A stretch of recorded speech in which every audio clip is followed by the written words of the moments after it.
Welcome to the Trivium Train podcast, where we talk about things inside and outside of the gym. A couple quick announcements today. April 18th, you're going to see the social media post. You've probably already gotten the email by the time this comes out. Dr. Nick from Integrated Rehab and Performance. Well done. Is going to, yeah, that's a mouthful. I got it right. Is going to be holding a golf workshop. So calling all golfers, if you are currently a golfer, if you're interested in golfing, you need to be here. Nick is fantastic at working with CrossFitters, anybody that does any kind of activity that wants to be out on the course, wants to be performing at a high level, and might be dealing with some nagging pain, some limitations, range of motion, any of that stuff. He is awesome. We had him on the podcast a few weeks ago. He works with my wife, who's an avid golfer. Who's had some things. She was actually in a car wreck and had some things with her back, and has really helped her and given her the confidence to get back out on the course. So if you golf at all, you need to make it there for this. It is absolutely free. So it's a huge value. This is something you would normally pay probably 30 to 50 bucks for. Completely free and open to anyone. Bring your friends on April 18th. And we're going to have it at the Brentwood location at 11 a.m. right after classes. Be about an hour, well worth your time. Absolutely. We also have Memorial Day coming up. That's going to be May 25th. We do this on a Monday. We will run heats. We've already got the heats scheduled on push press. We're going to do probably, I think it's every 20 minutes where we're going to run kind of a new set of 10 every single time. That way we're not overflowing through it. We are partnering with Make-A-Wish on this. This is our Watch for Wishes event this year. Just got the shirt design, and they're super sick, so pretty excited about that. Easy ways to help with this, just buy a shirt, and all that goes into the fund for Make-A-Wish in, is it the Greater Tennessee area or Middle Tennessee? And then just like we do everything every year with Trivium Cares, we match it dollar for dollar. So even if you don't want to buy a shirt, you can, for yourself, you can buy shirts for everyone else, or you can just donate, and then we will match it and go from there. So the shirts are awesome. It's the military theme, which is really cool. And man, I've got one from every single year we've done it, and it's been cool to see the evolution. We always pick a theme. This year it's the military, the Murph, all of that stuff. So it's a cool shirt. Yeah. So we're pumped about that. And then going into a little bit later down the road, we just announced that Trivium is hosting a competition for the first time in a while, I think, since I've been here. Yeah, so. I mean, we haven't done one since, I think we did one in 2018, maybe 2019. But we've been talking about this a while. This is kind of one of the first things that when I got brought on, it's kind of a passion project that I want to do. It's Wateroo. We're going to play off of Bonnaroo a little bit, have a little fun with the local festival style theme, but we're going to put it into our home gym. And it's going to be on August 1st. Easy to remember. We have early bird rates going out right now. So if you sign up before, where are we at? May 1st, you will have $50 off. It's a male pairs or female pairs. We have divisions from RX, intermediate, and fun. And we'll give you some more details about that fun division as we get closer to it. We're excited about that most of all, because I think we're doing something pretty unique there. It's a one-day competition, 3-ish workouts, and we're going to put the Trivium stamp on it, so it's going to be run well, it's going to be efficient. Nate's going to have awesome signage all the way across. Our goal is to make it feel like you are at a regional or semifinal workout, but still have all the comforts of home too. Yeah. So if you're curious about it, come talk to me about it or talk to Nate. If you're curious about sponsorships, we're looking for sponsorships on that as well. Again, come see us and we'll hook you up with all the information that you need. Yeah, pumped about it. It's going to be awesome. All right, let's get into it. So we said we're in competition season, right? We're coming out of quarterfinals.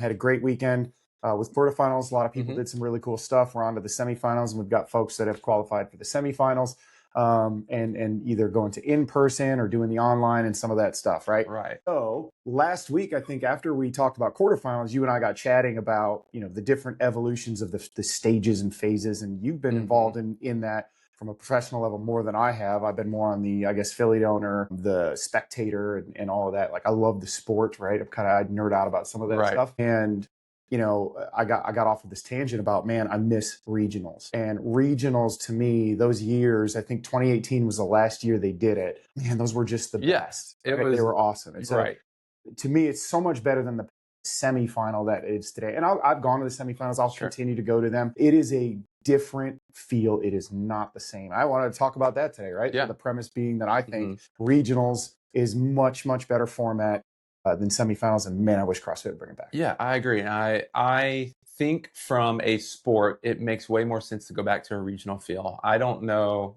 It seems like the information that's been given to us. It's a financial issues while they've kind of moved to a semifinal format that they have right now, where they're kind of putting it more into the event holders realm to build up this event. That way they can make their own money, bring in the athletes, and then use those events to qualify someone for the CrossFit Games. Instead of putting it all on CrossFit HQ to host these events. Again, from what I've been told, it's just like they weren't making enough money. They were losing money. They're trying to pivot, and now they're just trying to figure it out. So I mean, you know, maybe, yes and no. I think when you rent out the Music City Center, money is an issue, but when you do it at a large local affiliate like Mayhem is doing, or here in Nashville, Proven's got a great facility, and CrossFit East Nashville is a huge facility. I disagree.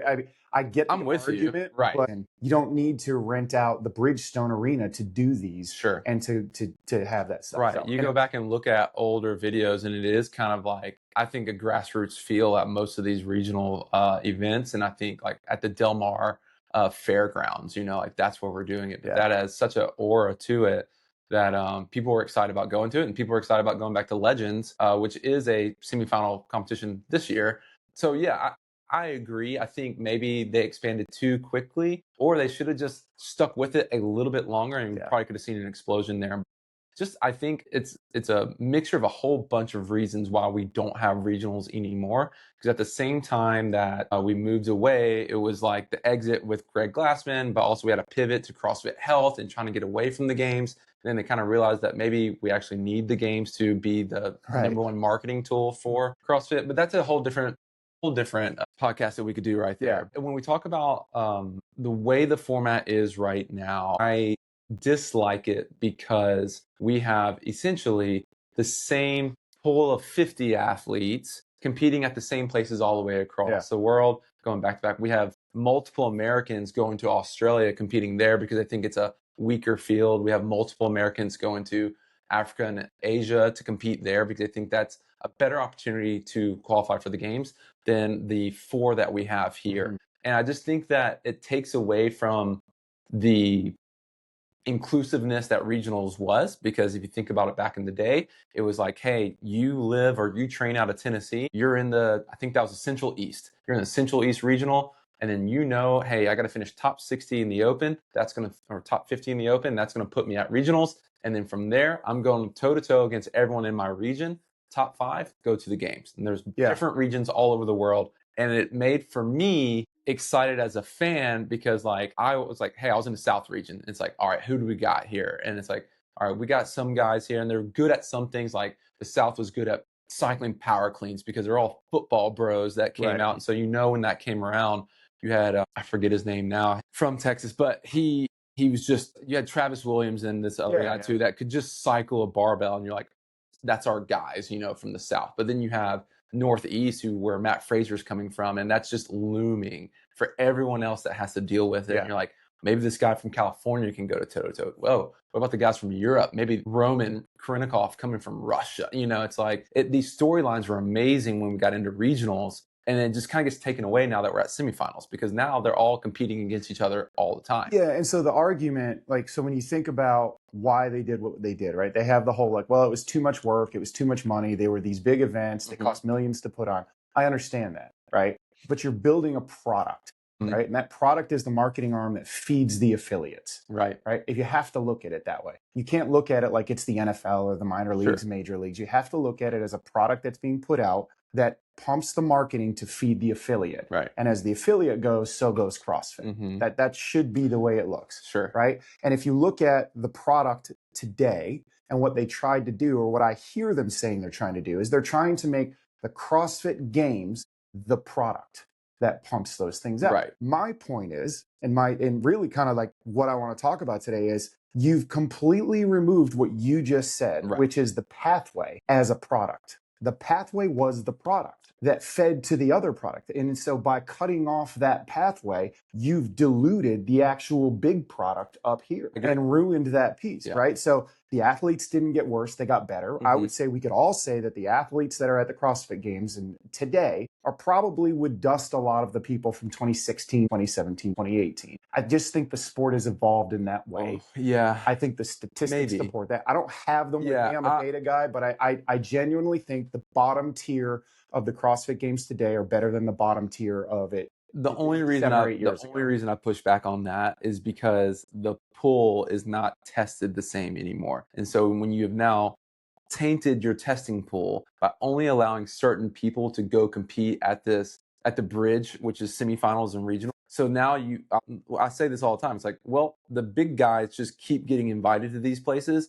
And so they are not getting punished by smaller athletes for not being good at gymnastics. And so there's a reason why someone can get go watch the boys Yep. and go watch them do the handstand push-ups at quarterfinals. One of them can do it unbroken. Everyone else has to break it up, and some people completely fall apart. However, it's kind of everyone's falling apart that at that range. So they're not getting punished as much as they used to back in the day. And so it's just like, well, the handstand push-ups got tested in quarterfinals. We won't see them anymore in the games. And so they don't have to work on these things. Yeah. But what does get tested? Machines, heavy lifting, high skill gymnastics, but for low reps. And so that type of athlete is starting to surge up. Yep. But since now that's the pool, You're it's not okay. testing the Yeah, whole it's thing. okay if they do bad. They're only going to do bad against everyone else who's bad at it as well. So let's just say then let's just say the athletes haven't gotten worse.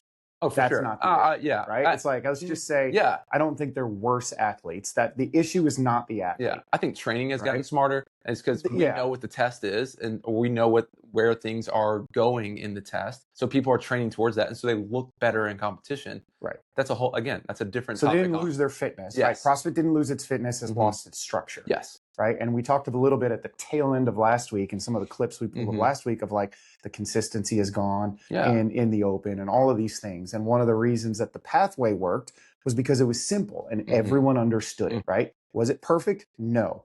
But was it easy to follow? And was it a good system? Yeah, it worked, right? It was that middle layer. So like my premise on this whole thing is that by removing that middle layer, you've done three things, right? And I was thinking about like, why am I so fired up about this? Why does it really, really hit home for me as an affiliate owner? And what was different then that I'm having a hard time with now getting that excitement?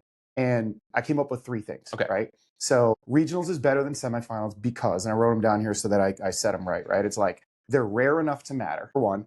Two, they're local enough to rally communities. And three, they were standardized enough to follow. You get those three things and you nail them, and all of your interactions, all of your rallying support, all of the things rise. Because now the average person that's in class doesn't have to figure out 50 different things to follow this sport. Right. I can explain it in 2 minutes. Yes. You do this, you do this, you do this. That's it. We've got someone that made it from here to here, and man, are we rooting for them to make it to here. They got to go compete against 30 guys, and they got to get fifth or better. That's it. Last year, they were in the bottom half. This year, we're just hoping that they get in the top half. It's like, oh, cool. So now, and you could even see it the way they structure the competitions of Heat 1 is your bottom group. Heat 2 is your next group. Heat 3, then your final heat. Talk about it. And you're like, oh man, like I just want to try to get in that final heat. That's why I go. It's like, oh, okay, yeah, let's do that. And Trivium used to be Brentwood Hills. We never had an athlete that was going. We had a team at one point that made it, that was in the bad heat, we'll call them, the whole time. Man, we drove to Ohio and watched them. Right.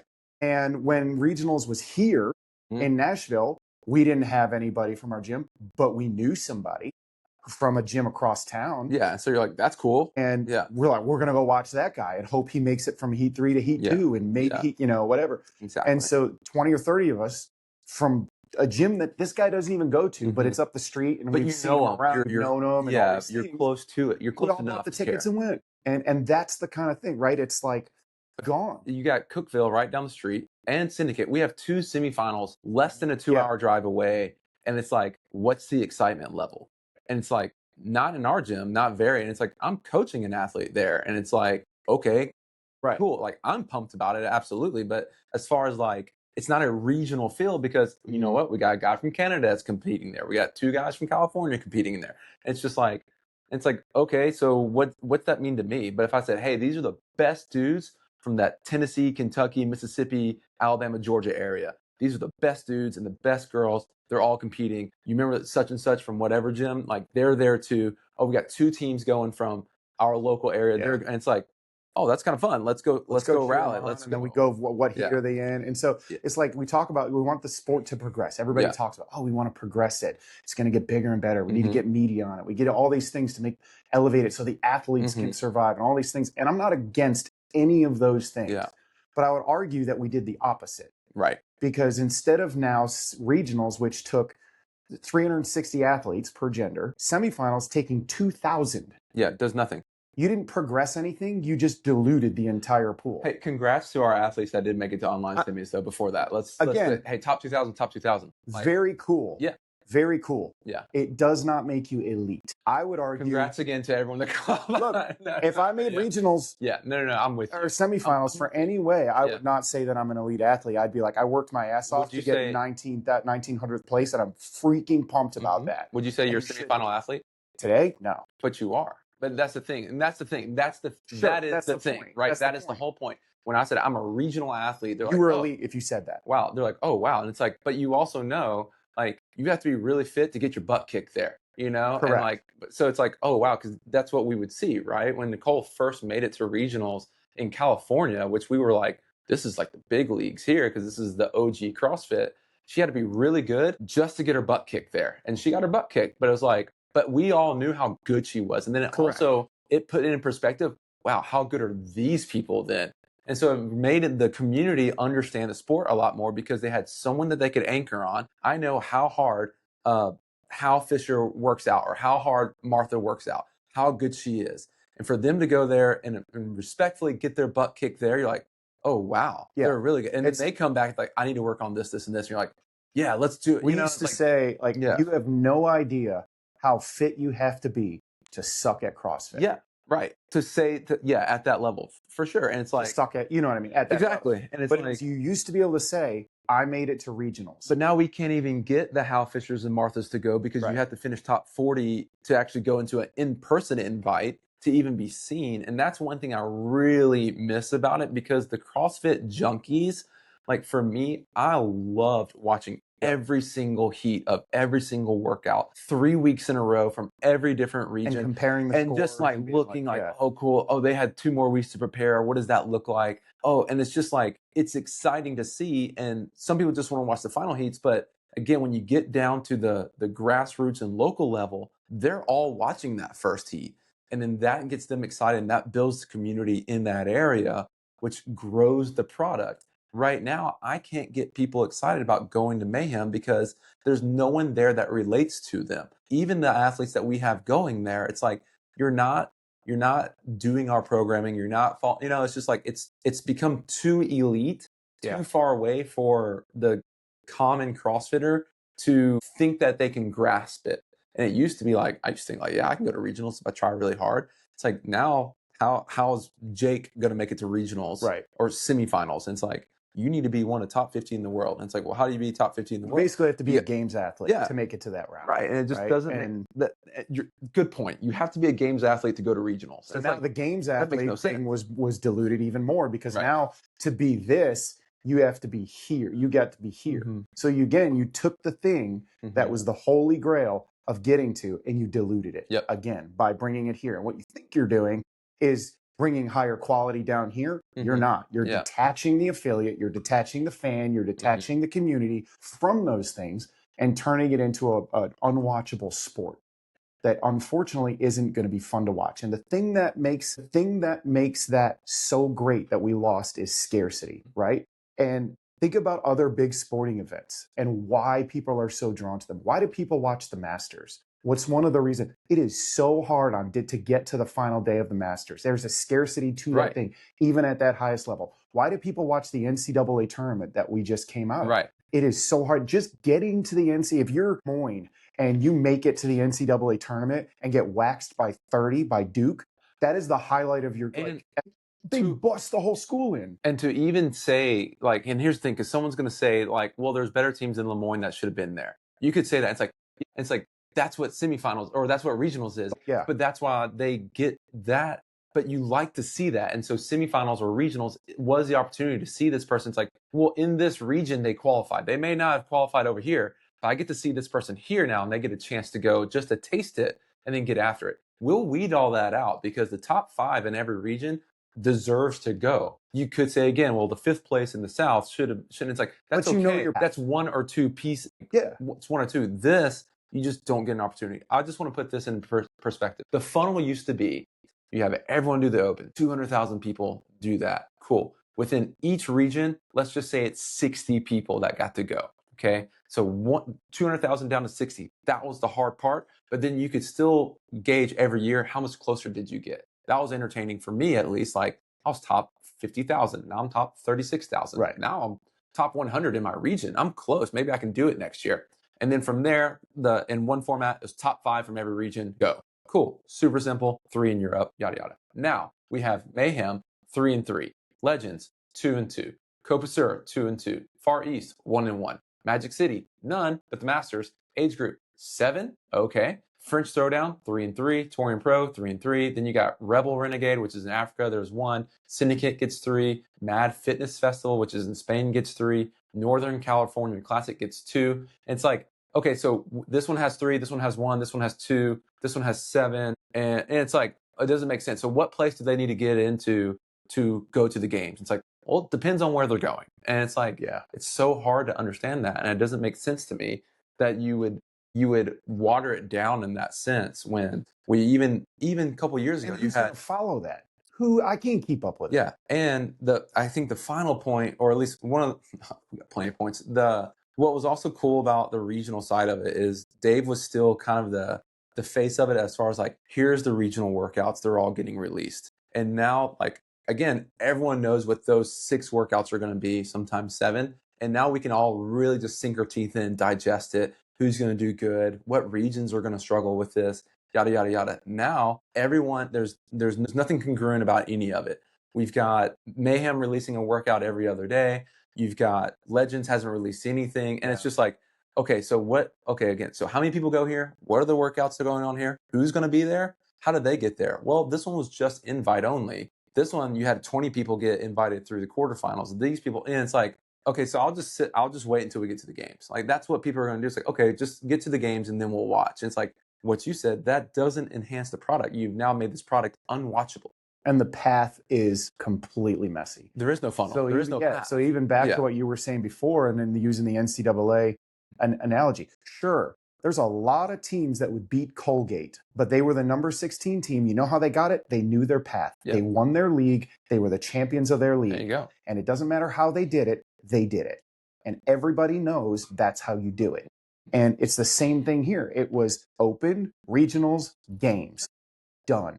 And it doesn't matter as much anymore. I think the games doesn't matter as much anymore, because I can go watch those same athletes compete in Cookeville. That's what we just, that's what like you just said. So CrossFit thought it needed a bigger system to make sure all these athletes were taken care of, and they didn't. They had a good one. If anything, they could have made a better one, but diluting the entire thing, you've lost everything. And here's the thing too, on top of that, someone may take an argument of just saying, well, this is providing a better opportunity for these athletes to be professional because now they have more opportunity to compete. Working with Nick last year, he won a semifinal, $0 payout.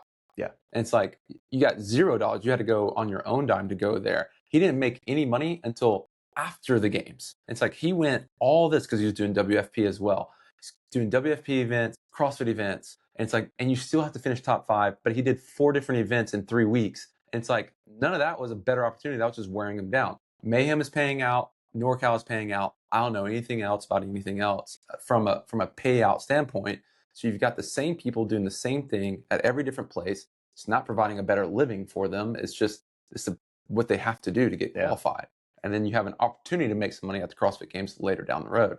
It's messy. If you would have, like you said earlier, if we would have gone, only thing I would push back on, maybe like give them some benefits. Like maybe the infrastructure wasn't there there wasn't a proven HQ back then. Mayhem was not Mayhem back in 2018. So where are you going to do it? It's like, where? It's like, but now there is an infrastructure to do it. Hey, you've got these amazing facilities anywhere in the world that can host. And it's like watching WFP do it. They're not going to the Colts Lucas Oil Stadium. No. They're going to the complex. It's a baseball complex. It's a sports complex, but they turn it and make it look amazing in there. Where you're like, this is cool. Arizona, when we were there with the team. I mean, it was a perfect facility, great facility, well-run thing. That's all it needed to be. It didn't need to be at where the Phoenix Suns play. You know, it's like, it's okay. You can put on a really, really high-quality event that you can now, if we had done this for 7 years and not stop it at 2018, if we had built on this for 7 years, now the payouts could be 20 grand for everyone, Like, it could be that because you've built it and you have consistency. The Masters are the Masters. The reason why the Masters is so amazing, they play the exact same course every single time. You're going to Augusta. Anything. This is how you get there. This is what you do, and this is how you do it. Yeah, they're going to change the pins around, just like the workouts may be different every year. But it's Augusta. You know that, and that's what makes it so prestigious over there. We could have that, and we didn't do it, and so here we are. You know, and it was like there was the main argument that I heard for the change was that the 6th place guy that missed the games by a point, Will Morad, looking at you, it happened to you a couple of times, but I was there watching you because I knew you from the gym up the street. Again, wasn't even buddies with Will at the time, just knew him from talent, had done some comps with him and stuff like that. Drove to Ohio twice to watch the guy compete because of the local thing, but was that guy should have made it and there should have been a pathway for it. Fine.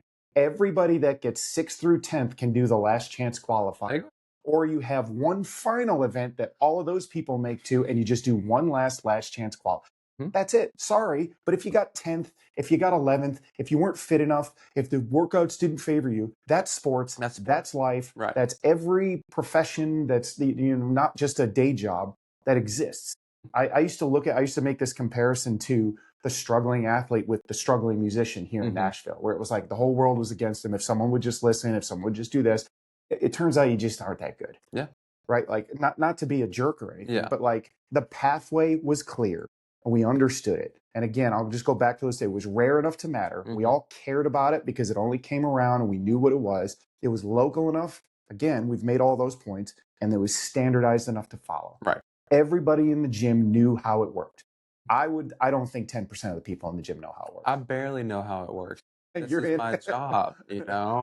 I get concerned because you would say like, hey, there's going to be 10 of the top 20 athletes in the world are going to be coming down to Cookeville and throwing down. You're like, that sounds cool. And it's like, if it were regionals and we're like, hey, the top 50 in the area, it doesn't sound, it's like, we would have that on TV and we're watching that Friday, Saturday, Sunday. And 100%. It's like, Cookeville, it may be on every once in a while, but it's like, it's just not the same. And it's frustrating because there are a lot of people that I think are like, that would be really excited to watch it from a competition standpoint that we're just kind of missing out on the sports side. We'd have the watch parties just for regionals. We would do, and we do that for the games.